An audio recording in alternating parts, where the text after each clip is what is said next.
est-ce que le courant pour un véhicule diplomatique utilisé pour des déplacements personnels ou politiques transfrontaliers?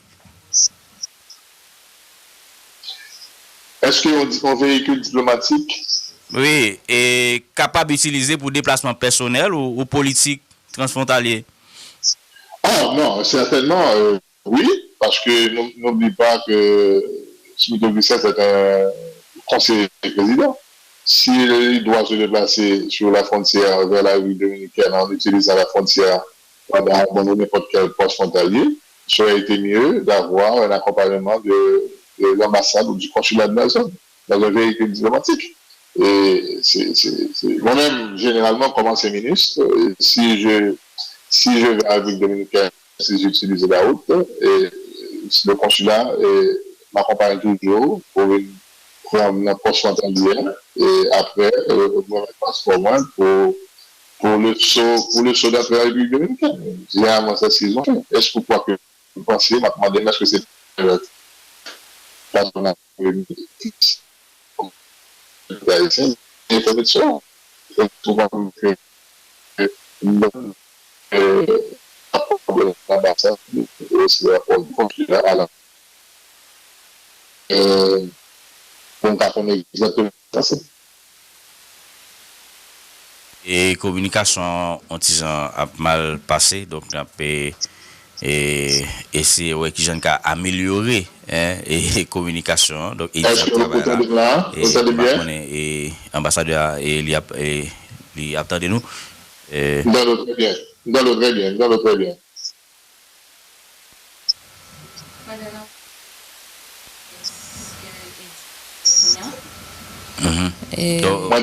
Ambassadeur Azé, il tendait nous, donc sauf que nous faut nous faire feedback là et monsieur non et bon et ambassadeur n'a demandé pour faire un petit rester sous ligne et n'a pas et arranger et technique là pour que et nous capable copier 5 sur 5 puisque et communication les pas fin trop bien passé là est-ce que nous connaissons et allô. Oui, je suis là. Good. Et notamment à qui point, monsieur l'ambassadeur, donc caractère discret déplacement ça, les problématiques sur le plan du droit international. Bon, le caractère discret, il n'est pas veut dire pour autant que le personnage politique ou du monde diplomatique peut traverser une frontière, mais l'essentiel, c'est que les autorités du pays d'accueil, quand on va penser elles sont au courant. Mais elles sont au courant, c'est une première action pour le courant, c'est par la soumission de votre passeport et ensuite l'application du sol d'entrée. Et est-ce pourquoi que vous pensez que il y a eu une erreur et même pas trop aventuré pour me dire ça, je vais préféré un rapport de l'ambassade, un rapport du consulat. Et moi-même, je suspecte, et ma première lecture, je suspecte que le passeport du président, il y a un officier probablement cadéquin qui, dans toute vie remontée, il va longer pour mettre ça. Parce que moi-même, et quand j'utilise la frontière de Darabonne, et quand le consulat vient me récupérer sur la frontière, et comme ancien ministre des Affaires étrangères, et je toujours prendre ma machine diplomatique et traverser, ensuite on remet le passeport, on met le soldat et c'est fini. Et moi je pense que son erreur quelque part, et c'est mieux d'attendre le rapport de l'ambassade et du consulat. Et pour nous connaître exactement ce qui s'est passé. Et comment échanger au fait pour échanger avec un représentant que vous gagnez dans l'autre pays en tant que diplomate ou bien ancien diplomate ou officiel tout, qui est-ce qui vise à vous? Est-ce que une fois que vous arrivez, c'est l'État l'autre pays qui a fait pont pour vous ou bien c'est vous qui a averti que vous êtes là? Écoutez, comme un président en fonction, au cas où les fonds voyage discret, mais ça peut arriver au bon information confidentielle qui passe à l'ambassade du pays et qui est à Port-au-Prince. Ensuite, il y a l'ambassadeur partout qui représente le pays là où il dit bon, ok, je suis en République dominicaine pour un voyage très discret. mais au moins les autorités dominicaines sont au courant. Mais le cas ça, moi, je pense que même s'il n'a pas passé par l'ambassade dominicaine à Port-au-Prince, et probablement l'ambassade d'Haïti à Santo Domingo peut-être pas informé directement, mais une fois le conseiller président arrivé sur la frontière, accueilli par le consul, par un fonctionnaire consulaire à Dahabon, moi sûr que le passeport lui supposé là non officier haïtien pour qu'il remette lui du côté de l'immigration dominicaine pour appliquer le SODA. Moi-même, est-ce que vous croyez que je vais trop opiner sur lui parce que vous avez un rapport détaillé ça, ambassade là, va remettre à ministère des Affaires étrangères et même le consulat de Dahabon qui rapporte à l'ambassade et l'ambassade de son côté va faire un rapport à la chancellerie. Et c'est à partir de rapport ça, nous avons une idée réelle de ce qui s'était passé. Parce que, à un moment ça, chaque monde a une version. On ne connaît pas la version officielle. La version officielle, on la connaîtra après le rapport de l'ambassade d'Haïti à Santo Domingo et aussi comme l'ambassadeur actuel d'Haïti à Ville dominicaine. Et probablement, il va avoir une rencontre avec la chancellerie dominicaine pour une certaine explication.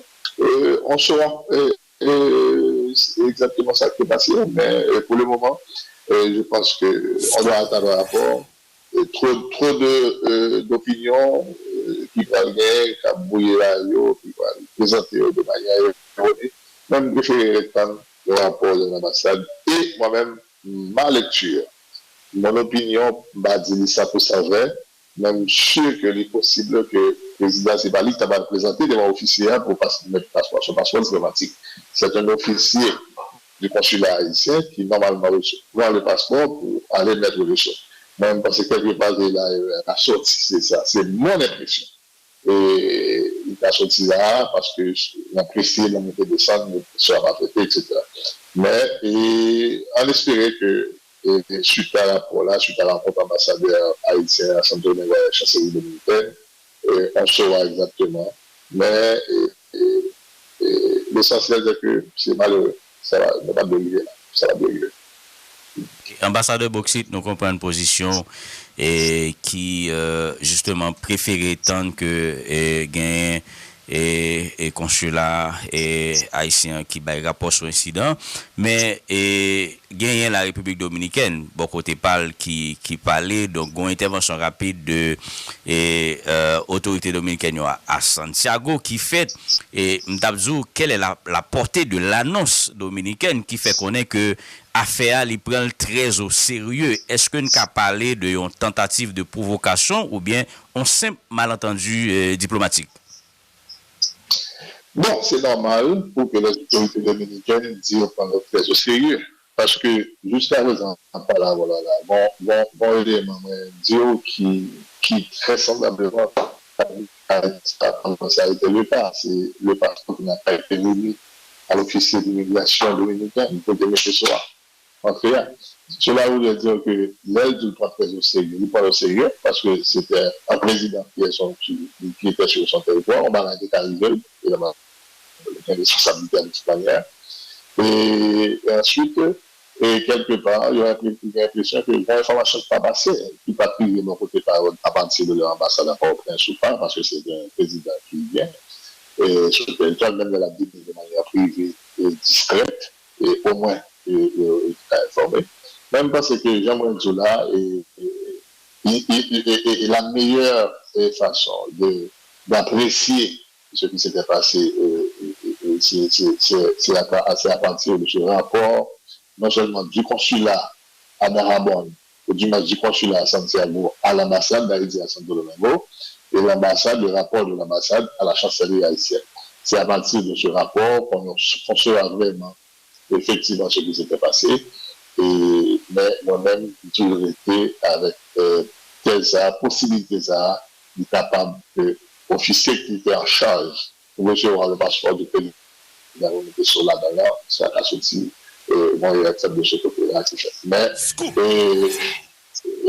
encore une fois, en attendant le rapport, mais malheureusement, ça passait à l'état de Et ambassadeur Fritz Lochan t'a convoqué à la chancellerie dominicaine. Et est-ce que nous avons considéré ça et nous avons dit ça a aggravé la malaise diplomatique? Bon, il y a déjà un malaise. Le malaise existe. Déjà, même avec l'arrivée du nouvel ambassadeur, Fritz Lochan, je pense qu'au fur et à mesure, il y a certaines étapes faites pour comment arriver à l'amélioration de ces rapports. Même passé de tel incident, il va certainement continuer à processus-là. Mais les incidents diplomatiques font partie même de la vie, de la pratique diplomatique des États. Et ils sont arrivés, au fait, mais l'essentiel, c'est de savoir comment gérer la retombée de ces incidents diplomatiques.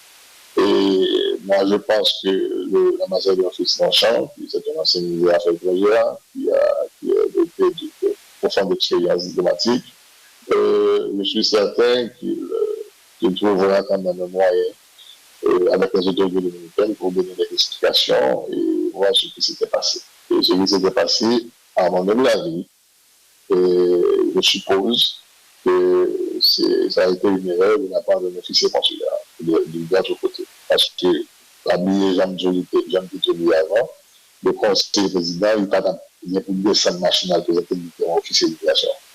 C'est généralement, c'est un ancien diplomatique, c'est un officier du consulat haïtien qui prend le passeport et qui est allé mettre le sceau et ensuite on retourne le passeport. Moi-même, comme ancien ministre, quand je passe la frontière, c'est ce que je fais. On prend le passeport et on apporte le passeport et on met le sceau et on remet le passeport. C'est-à-dire, on doit s'assurer. Mais malheureusement, ça peut arriver, il y a eu une erreur. Mais espérons que au-delà de cet incident, on va continuer. Les deux pays, les autorités des deux pays vont continuer à travailler pour voir comment harmoniser cette relation et relancer cette coopération, cette relation bilatérale, ou du moins, qui ont petit genre abdormi, mais réveillé, mais même penser que ça va plus. Est-ce que Jean d'affaires ça, monsieur l'ambassadeur, il pas risqué ternir l'image d'Haïti à l'international? Scoop! Bon, toute situation qui est regrettable, qui n'a pas dû arriver, et quelque part, il est au rapport. Mais, comme je vous avais dit tantôt, je suis certain que notre ambassadeur à Santo Domingo va trouver au cours de cette discussion, si toutefois il sera invité à la chancellerie dominicaine pour donner des explications.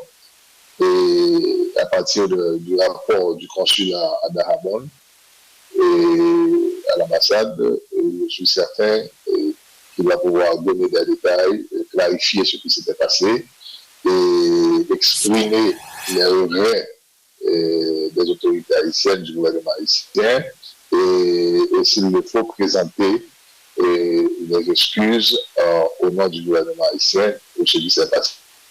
Et suite à une erreur quelque part de la part d'un fonctionnaire, ça peut arriver. Je pense que nous avons fini d'épuiser la question, c'est que nous avons déplacé Tibad Bouchla pour un petit temps. Et l'ambassadeur Bouchit, 7 août, qui venu là, c'est pral et passation et que coordonnateur nous gagne là pour le faire avec représentant secteur privé qui c'est Laurent Saint-Cyr et très bientôt c'est va assemblée générale et Nations Unies qu'a dit mois septembre et comment ouais participation représentant secteur privé dans assemblée générale et session ça c'est combien en septembre bon c'est en septembre à partir du 8 septembre, ce sera l'ouverture officielle de la 80e session de l'Assemblée générale des Nations Unies à New York. Et M. Laurent Saint-Cyr, qui va assurer la présidence du Conseil à partir du 7 août, aura l'honneur et le privilège de représenter Haïti sur la tribune des Nations Unies.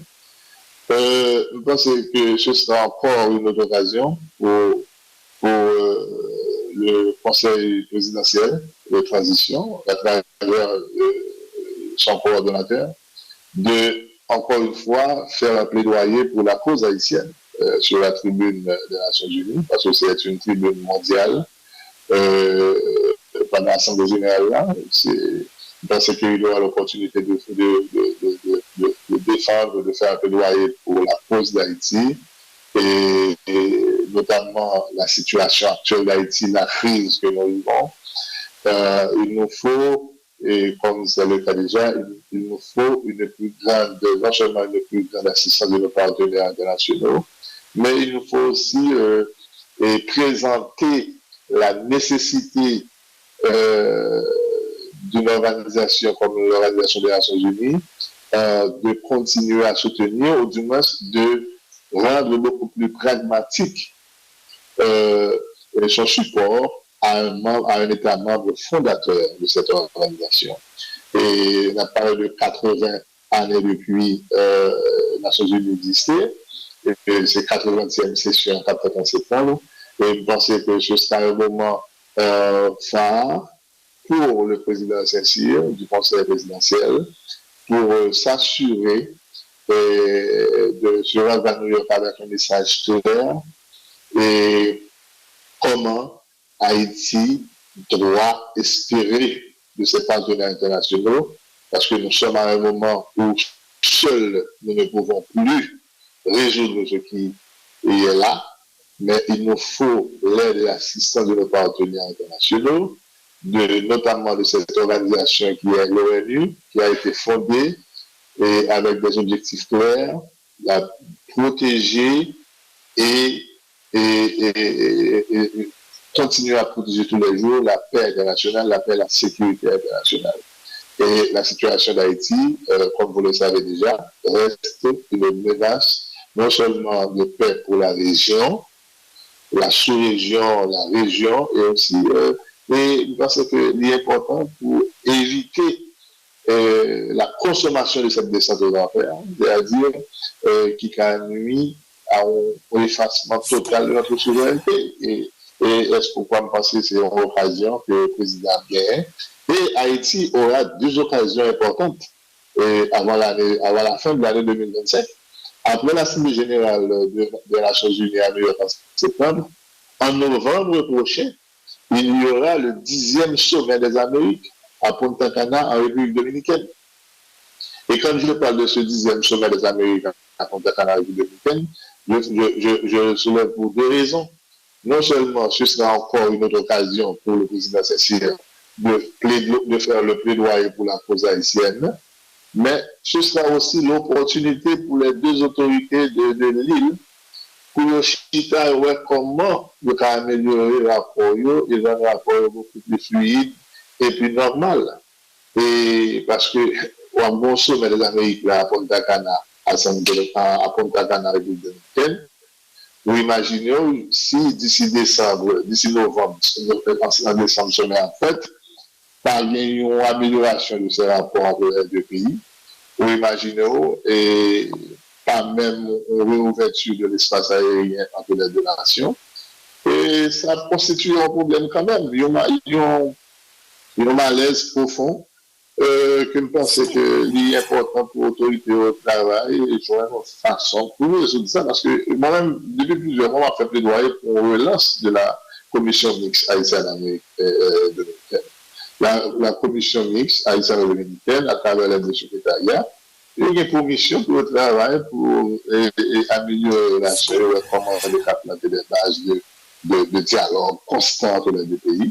Mais malheureusement, nous avons senti une mise en branle de cette commission mixte de secrétariat technique pour permettre au moins à un certain niveau, le dialogue a commencé et pour le monter au niveau des ministres des Affaires étrangères. Mais j'espère, au cours de la présence des deux présidents à New York, m'espérer que nos autorités du côté de la chancellerie haïtienne, ils vont faire le nécessaire pour essayer de voir comment même organiser une rencontre bilatérale entre les deux présidents ou du moins entre les deux ministres des Affaires étrangères. Parce qu'on doit se parler, le dialogue doit être constant entre les deux États, en dépit des incidents, en dépit de tout ce qui arrive, mais nous avons l'obligation de maintenir ce dialogue permanent et qui permet nous de résoudre une série de différents, ou du moins de compréhension des deux côtés. N'a pas tourné dans le commencement de l'émission. Par contre, nous sommes Madame Antoine. Et nous, coordonnateur Conseil présidentiel transition, il fait pause première pierre, lycée d'excellence, que nous connaissons aussi, il y a des gens qui ont initié des marches pour que nous bénéficier aide l'autre pays amis Haïti pour construction lycée ça. Et Madame Antoine dénoncé oubli et coordonnateur Conseil présidentiel transition qui pas parlé de initiateur projet. Et comme nous connaissons que vous êtes parmi les gens qui étaient là dans la genèse question, comment vous oubliez ça? Qui sont pensés de dénonciation, Madame Antoine? Bon, en effet, j'ai écouté attentivement l'intervention de Madame Esther Antoine, qui était responsable de Delivery Unit au Palais National à l'époque. Effectivement, je me rappelle très bien de ce projet. Son projet président, parce que au moins une fois par semaine, nous rencontrons sur lui. À l'époque, j'étais ministre des Affaires étrangères et j'ai eu plusieurs conversations avec l'ambassade de Taïwan à Port-au-Prince qui était volontiers pour financer et projet ça. Et effectivement, on n'a pas de courant que s'il était relancé, c'est là on de Mme Esther en matin, on était au courant de ça. Bon, moi je veux y croire que ça a été un oubli. Je veux y croire que ça n'a pas été fait volontairement. Et puisque Mme Antoine fait rectifier du moins son rappel de mémoire, je pense que ça a été une bonne chose de la part des autorités de rectifier le tir. Et pourquoi pas? Et même si ce n'est pas français là, même sûr, certain, ce n'est pas français l'Arabie inaugurée, si on voit que Taïwan, parce que ce projet a été soumis au gouvernement taïwanais depuis 2021, l'impression c'est suite à l'assassinat du président Toumbari. Et une raison, je pense que nous ne pouvons pas avancer avec ça, c'était la situation du pays là, qui peut rendre toute la difficile. Je pense que le gouvernement a fini, le gouvernement a souci dans l'élection. Le pays là qui est mené de main de maître par ceux qui sont actuellement au pouvoir. Oui, en effet, c'est ça le problème, c'est que et même mon pays je dis c'est ça, mais malheureusement. Vous devez faire une précision pour Darius. Une nouvelle qui est pour Darius. Ouais. Si tu as une entente et collaboration entre deux chefs de l'État, c'est-à-dire au président, et puis qu'on y a là où font passation, l'autre président a fait. Mais comme c'est un mouvement populaire anti-Jovenel jusqu'à ce que tue M. Lakali, donc il faut tuer moi, M. Tout. Parmi les qui tuent mémoire, n'est qu'à l'inaugurer parce que c'est anti-Jovenel. Bon, moi-même, je pense que puisque l'erreur a été commise, et malheureusement, et par M. Lenny, moi-même, je pense que l'autorité Cap-Vini, on voit que le projet ça a concrétisé, et je crois que ce sera d'autres noms, le lycée d'excellence Jovenel Moïse. Parce que c'était le projet du président Moïse. Je ne vais pas même blé, monsieur. Initiative là, qu'on a pour capoter. Ah non, décidez-moi si c'est Marco, si c'est Mdavledjo, on nous dit Mando, on dit Darius, on dit Melissa. Bon, je dis pour moi-même, déjà. Donc, ça nous passe. Darius dit ça là. Haïtien, par exemple, ne veulent aucun frime, rien du tout, même si nous revenons de droit. Son bagage nous gagne un gêne nous-mêmes. Bon, en tout cas, et ce qui est important, et M. Gaïdé Ponchal, c'est que l'histoire retiendra, et le peuple haïtien, notamment les gens du Nord, retiendront que ce projet a été initié par le président Moïse. C'était son projet, il voulait mettre cette institution dans la zone. Et le lycée d'excellence, par contre, si c'était qu'à faire vérifier les recherches, tout ça, c'est le Cameroun, je passais le Maroc bon lycée d'excellence comme ça, et le Sénégal aussi. C'est à partir de ces deux exemples qu'on voulait recalquer le lycée d'excellence au Katimorin du côté du Montpellier. Et moi, pour le ça très bien, son projet est président René Apple, toujours parler de lui, au moins une rencontre par semaine. Et de toujours, quelqu'un fait mal pour Esther, l'aime pas après la balle, pression sérieusement, et pourtant, c'est conseil de la règle à cause de la situation du pays. Mais l'essentiel, c'est que nous avons pu sécuriser. Dans la réussite du bilan du coordonnateur. En tout cas, l'essentiel, moi-même, ça m'a toujours retenu, c'est que ça a été une bonne victoire quand nous avons pu sécuriser le soutien de Taïwan pour le financement du projet. D'accord, maintenant, il va y avoir une passation à partir du 7, c'est-à-dire dans moins de 48 heures. Et Laurent Saint-Cyr, la cohabitation pour reprendre le coordonnateur de deux oligarques au pouvoir. Donc, il y a un oligarque qui a gagné des événements, capitaine. Parmi les événements, ça a aussi Nations Unies. Et qui sont pensés de l'organisation événement ça pour Haïti?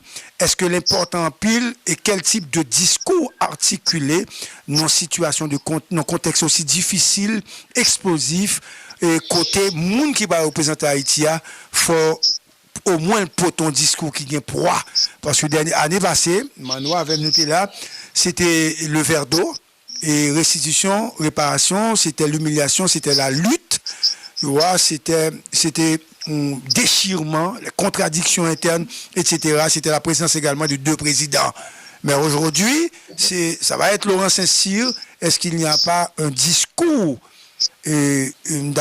à articuler par rapport à la contexture politique et par rapport à la situation gravissime dans laquelle nous pataugeons aujourd'hui? Moi-même, à mon humble avis, moi, je suis certain que Laurent Saint-Cyr, il va faire de son mieux pour représenter Haïti dignement.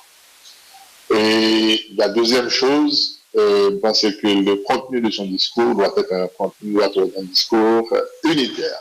C'est-à-dire la communauté internationale doit sentir qu'il est porteur de message de tous les secteurs en Haïti, c'est un message de la nation haïtienne, qui ne veut que résoudre ce problème de sécurité, qui veut effacer la souveraineté nationale, parce que quand vous avez des gens armés qui mettaient l'État à genoux, nous sommes à deux doigts de la faillite.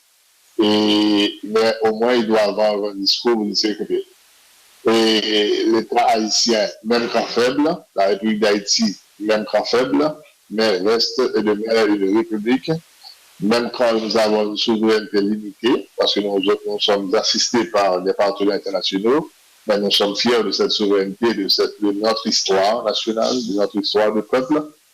Et nous sommes membres fondateurs de cette organisation. Nous voici ici aujourd'hui en face de vous, non pas pour demander, mais pour vous dire que l'organisation a cette mission d'assister un État membre fondateur qui a des problèmes, qui a de grands problèmes de sécurité, et voir comment nous pouvons continuer à chercher et trouver des solutions durables, tout en incluant les Haïtiens. Parce que, est-ce pourquoi que je pense que, notamment dans la proposition de lauréat, par exemple, si vous honnêtement faites ça, pour vous jeter dans lauréat rapidement, et j'ai l'impression que ce projet, je me demande à quel niveau il y a eu l'implication des Haïtiens ou des autorités haïtiennes. Parce que pour ma prendre plus pourcentage dans 1,3 milliard là, au bail à question humanitaire, et pendant ce temps, nous dépensons, c'est plus comme qu'il n'y a pas pour sécurité. Il y a un problème sérieux de sécurité. Est-ce que vous pensez que Laurent Saint-Cyr aura cette obligation d'avoir une représentation digne, défendre la situation en Haïti, voir comment nous cas aiguiser et compréhension de nos partenaires au niveau du monde, que le problème haïtien, c'est pas une fatalité, mais c'est certes, nous reconnaissons que c'est toute une somme de petits problèmes qui ça veut dire que nous participons évidemment. Mais maintenant, nous avons besoin de nos partenaires et nous devons trouver une solution. Nous devons remettre Haïti sur le pilier, sur le chiquier mondial, comme un pays démocratique avec des institutions légitimes, des institutions fortes. Mais pour ce faire, vous devez nous aider à résoudre le problème de sécurité, organiser les élections et pour qu'il y ait des autorités légitimes et des institutions démocratiques fortes. Et pour me rajouter un bagage sur la question secteur privé, même penser à mon avis, moi différemment. On ne peut plus l'empêcher parce que c'est un fait. Laurent Saint-Cyr, c'est quelqu'un qui était, je crois, il était président de la Chambre haïtienne, haïtiano-américaine de commerce.